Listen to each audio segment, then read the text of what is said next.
नमस्कार मंडळी, माझ्या किचनमध्ये म्हणजे चैत्राज किचनमध्ये सगळ्यांचं खूप खूप स्वागत आहे।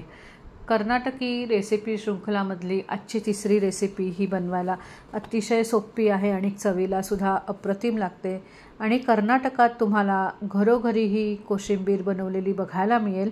तर आजच्या रेसिपीचं नाव आहे हेसर ब्याळी कोसंबरी, म्हणजेच मूग डाळ वापरून बनवलेली कोशिंबीर।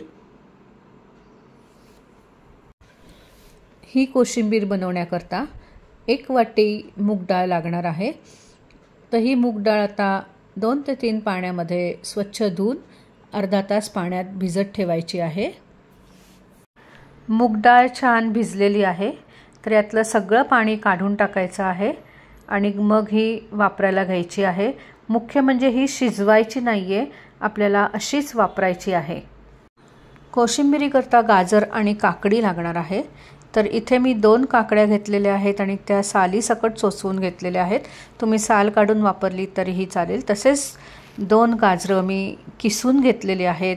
2 लाल सुक्या मिरच्या लागणार आहे, थोडासा कढीपत्ता लागेल आणि 1 छोटा आल्याचा तुकडा सुद्धा मी बारीक चिरून घेतलेला आहे।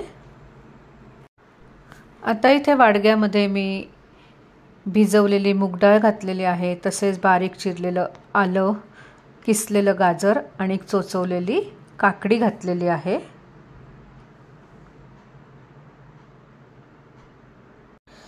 त्यानंतर याच्यामध्ये मी नारळाचं पाणी घातलेलं आहे।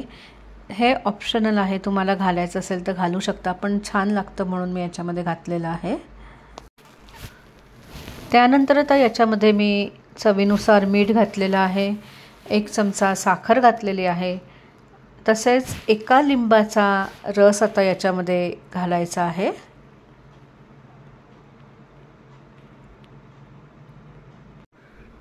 त्यानंतर आता याच्यामध्ये बारीक चिरलेली 1 हिरवी मिरची घालायची आहे आणि अर्धा वाटी मी ओलं खोबरं घातलेलं आहे। ओल्या खोबऱ्याने या कोशिंबिरीला खूप छान चव येते।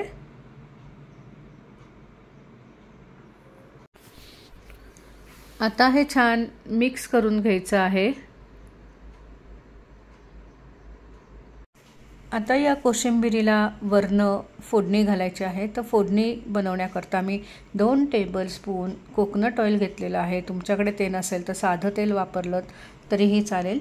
त्याच्यामध्ये अर्धा चमचा मोहरी, हिंग घातलेला आहे आणि कढीपत्ता व लाल सुक्या मिरच्या, तसेच 1 टेबलस्पून उडीद डाळ घातलेली आहे आणि त्याची मस्त फोडणी बनवलेली आहे। सगळ्यात शेवटी आता याच्यात मी बारीक चिरलेली कोथिंबीर घातलेली आहे आणि हे छान मिक्स करून घेतलेलं आहे। झटपट होणारी आणि सर्वांना आवडेल अशी हेसर ब्याळी कोसंबरी तयार झालेली आहे। ही सर्व करताना वरनं मी परत थोडीशी कोथिंबीर आणि ओलं खोबरं घातलेलं आहे। तेव्हा तुम्ही ही रेसिपी नक्की करून बघा। धन्यवाद, बाय बाय।